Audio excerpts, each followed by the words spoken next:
Welcome to our channel. Today we how to set up QuickNode for faster web3 performance. Easy tutorial step by step clearly.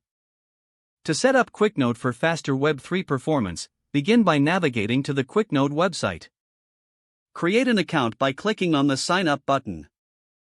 Fill in the required information and verify your email address to activate your account. Once logged in, access your QuickNode dashboard. Click on the Create Endpoint button to start setting up your node.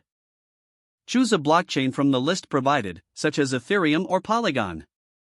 Select the network you want to connect to, like main network. Pick the region that best serves your needs for lower latency and faster response times. Configure any additional settings, including the node type, if necessary. Review your selections and click on Create Endpoint. Wait for the system to provision your node, which may take a few moments. Once ready, you will see your newly created endpoint in the dashboard. Click on the endpoint to view its details, including the URL you'll need for your applications. Copy this URL to your clipboard for use in your Web3 project. In your application code, replace any existing blockchain node URLs with your new QuickNode URL. Test the connection to ensure everything is functioning properly. Monitor the performance metrics available in your QuickNode dashboard to fine-tune your settings as needed. That's it. You are now set up with QuickNode for faster Web3 performance.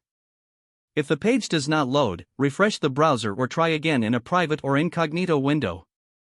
Make sure you are using the correct email address, then retype it carefully to avoid small typos. If your password is not accepted, use the reset option and create a new strong password you can remember.